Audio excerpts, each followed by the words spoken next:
Hello student, आज का हमारा क्वेश्चन क्या है कि equal currents are flowing through the long wires parallel to Y axis. ये लॉन्ग वायर हैं जो वाई एक्सिस के पैरेलल हैं, इनमें इक्वल अमाउंट का करंट फ्लो हो रहा है बट अपोजिट डायरेक्शन में फ्लो हो रहा है। और जो लोकेटेड है,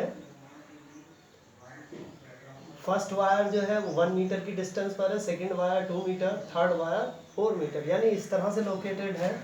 इसके ओरिजिन से फर्स्ट वायर 2 मीटर पर है तो सेकंड वायर उसकी डबल पर है, यानी 2 मीटर पर। फर्स्ट वायर 1 मीटर पर है, सेकंड वायर 2 मीटर पर, तो थर्ड वायर उसकी डबल पर है 4 मीटर पर, तो फोर्थ वायर कितने पर होगा 8 मीटर पर। इस तरह से लोकेटेड है। और इनमें जो है सेम अमाउंट का करंट फ्लो हो रहा है बट अपोजिट डायरेक्शन में। जैसे फर्स्ट वायर में अपवर्ड है तो सेकंड में डाउनवर्ड होगा, थर्ड में अपवर्ड होगा तो फोर्थ में डाउनवर्ड होगा, इस तरह से। तो हमें नेट मैग्नेटिक फील्ड की इंटेंसिटी ओ पर फाइंड करनी है इन वायर की वजह से। तो किसी स्ट्रेट वायर में करंट कैरिंग स्ट्रेट वायर के थ्रू किसी पॉइंट करंट कैरिंग वायर के थ्रू किसी पॉइंट पर हमें मैग्नेटिक फील्ड की इंटेंसिटी का डेरिवेशन हमने आपको ड्राइव कराया है, तो उसका ही इसमें यूज़ होगा। तो ये एक्स वाई प्लेन में रखे हुए हैं वायर, तो मैग्नेटिक फील्ड की जो डायरेक्शन होती है प्लेन के परपेंडिकुलर है। अगर करंट अपवर्ड जा रहा है, अगर पॉइंट ये हमारा चलो अभी फिलहाल इतना बता रहा हूँ, वो बाद में एक्सप्लेन करूँगा। तो प्लेन के परपेंडिकुलर होगी एक्स वाई प्लेन, तो एक्स वाई प्लेन के परपेंडिकुलर क्या होगा जेड एक्सिस के अलावा, जिसे हम यूनिट वेक्टर के से डिनोट करेंगे। ठीक है, तो मैग्नेटिक फील्ड इंडक्शन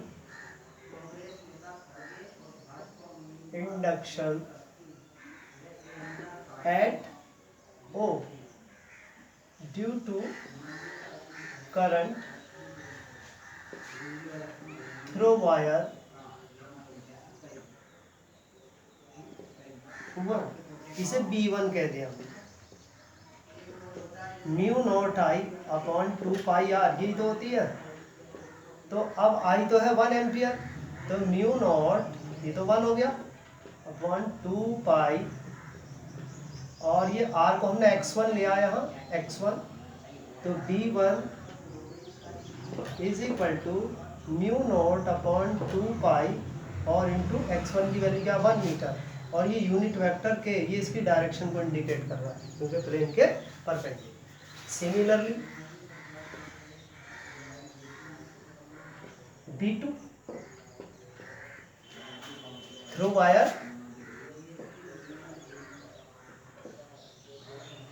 2, अब वायर 2 के थ्रू B2 जो है मैग्नेटिक फील्ड की इंटेंसिटी होगी ऊपर, उसको B2 कह देंगे। B2 is equal to mu nought upon 2 pi, और इसे x2 कह देंगे, म्यू नॉट आई, तो म्यू नॉट आई तो 1 एम्पियर है, 2 पाई आपका x2 क्या हो गया 2 मीटर, और यूनिट वेक्टर ये B2 हो गया।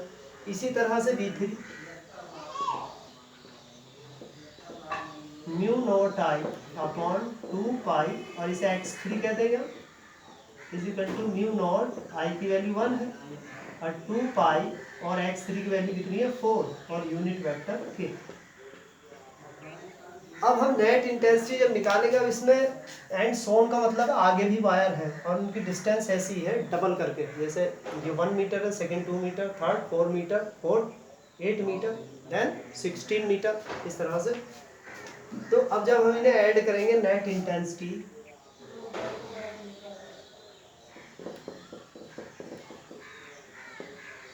एट O,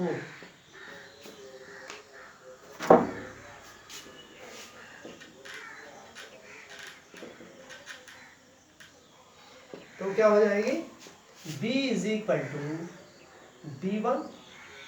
अब इसमें करंट अपोजिट डायरेक्शन में तो इसे माइनस के साथ ले लेंगे B2, इसमें अपवर्ड है तो प्लस के साथ B3, फिर उसमें अगले वाले माइनस है तो B4 कह देंगे इसको, देन नेक्स्ट प्लस, इसी तरह से, क्योंकि मैग्नेटिक फील्ड की डायरेक्शन अपोजिट में जाएगी। जो फर्स्ट वायर में थी मैग्नेटिक फील्ड की डायरेक्शन प्लेन के परपेंडिकुलर अपवर्ड थी, तो दूसरे वायर में प्लेन के परपेंडिकुलर डाउनवर्ड होगी, तो इसलिए हमने इसे माइनस लगा के लिख दिया है।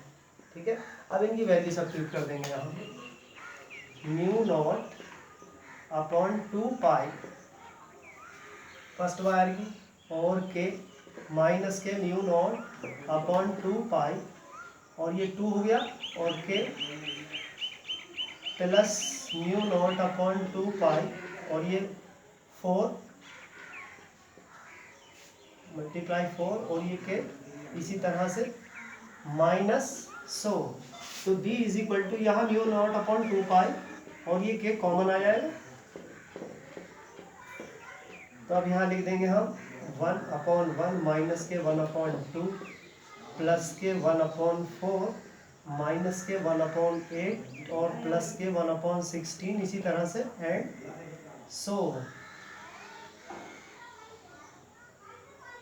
ठीक है, ये इस तरह से, और ये यूनिट वेक्टर के। तो अब हम एक काम करेंगे, इनमें माइनस वालों को एक तरफ और प्लस वालों को एक तरफ करके लिख देंगे, यानी म्यू नॉट अपॉन 2 पाई 1/1 प्लस 1/4 प्लस 1/16 माइनस वालों को एक तरफ करके लिख दें, माइनस कॉमन ले लिया, 1/2 प्लस 1/8 और प्लस डॉट डॉट और ये यूनिट वेक्टर के। अब ये जो आपको एक सीरीज से दिखाई दे रही है, तो ये सीरीज कैसी बन गई है, जीपी। जीपी क्या होती है, जियोमेट्रिकल प्रोग्रेशन। तो जियोमेट्रिकल प्रोग्रेशन में क्या होता है, यानी जो फर्स्ट टर्म है उसकी जो सेकंड टर्म होगी उनका रेशो कॉमन आना चाहिए। जीपी सीरीज वो कहलाती है, उनका रेशो जो है कॉमन आना चाहिए। रेशो कैसे निकालते हैं, कॉमन रेशो, यानी नेक्स्ट टर्म जो है उसमें से जैसे सेकंड टर्म है तो सेकंड टर्म को फर्स्ट टर्म से डिवाइड करेंगे, फिर थर्ड टर्म को सेकंड टर्म से डिवाइड करेंगे, फोर्थ टर्म को थर्ड टर्म से डिवाइड करेंगे। अगर डिवाइड करने पर रेशो कॉमन आ जाता है तो उसे हम कॉमन रेशो कहते हैं और वो सीरीज जीपी कहलाती है। तो ये वायर आगे भी है, इसे प्लस करके 100 ऑन ऐसे करके लिख देंगे, आगे भी है, तो ये जीपी बन गई सीरीज। तो जीपी की एन टर्म्स का सम निकालना है, तो sum of n terms of GP क्या होता है, sum of n terms of GP वो क्या होता है, a/1 माइनस के r, a/1 माइनस के r। Sum of terms of GP जितनी भी है a/1 माइनस के r। a क्या है इसकी फर्स्ट टर्म, r क्या है इसका कॉमन रेशो। तो अब इसका फर्स्ट वाले को ले रहे हैं हम, तो फर्स्ट टर्म कितनी आ गई, a की वैल्यू कितनी आ गई 1। अब r की वैल्यू कितनी हो गई, 1/4 को डिवाइड करा हमने 1/1 से, तो यही आ गया 1/4। अब 1/16 को डिवाइड करा हमने 1/4 से, ये क्या हो जाएगा 1/16 मल्टीप्लाई 4/1, तो 4 4 16, तो आ गया 1/4, तो इसका मतलब जीपी। तो 1/4, अब इसकी वैल्यू निकाल लेंगे, यानी 1/1 माइनस के 1/4 इज इक्वल टू 1/3/4, यानी 4/3 आ गया इसका सम एन टर्म्स का। इसी तरह से इसका सम निकाल लेंगे। तो ये मैं आपको इसका सॉल्यूशन पेपर से सेंड कर दूंगा, समझ में तो ये आ ही गया होगा।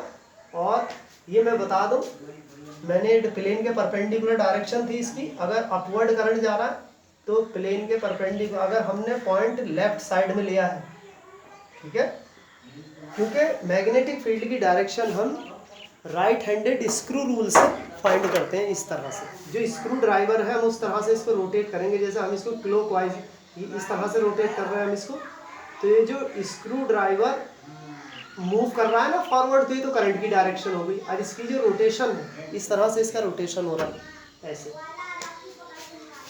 इस तरह से रोटेट कर रहे हैं हम इसको ऐसे, ये इस तरह से यहाँ। तो ये जो लेफ्ट ये राइट साइड है इसमें डाउनवर्ड है डायरेक्शन, डाउनवर्ड, और राइट में अपवर्ड, ठीक है। तो अगर पॉइंट हमने लेफ्ट साइड में लिया, ये ओ पे ही तो निकालनी डायरेक्शन, तो मैग्नेटिक फील्ड की डायरेक्शन प्लेन के परपेंडिकुलर क्या होगी, अपवर्ड होगी, और राइट साइड में ले लेते तो डाउनवर्ड होती, ठीक है। मगर फिर करंट की डायरेक्शन से भी चेंज होती है डायरेक्शन। अगर करंट हमने अपोजिट डायरेक्शन में कर दिया तो डायरेक्शन फिर अपोजिट हो जाएगी, जैसे ये है अगर करंट की डायरेक्शन सेम है, ठीक है, तब ये कंडीशन है। अगर हमने लेफ्ट साइड में पॉइंट लिया तो मैग्नेटिक फील्ड की डायरेक्शन प्लेन के परपेंडिकुलर अपवर्ड होती है, मगर इसमें तो करंट एक में सेम डायरेक्शन में नहीं, अपोजिट डायरेक्शन में है, तो उससे फर्स्ट वाले की डायरेक्शन निकाल लेंगे तो सेकंड वाले की इसकी अपोजिट होगी। इस तरह से इसको हम सॉल्व करके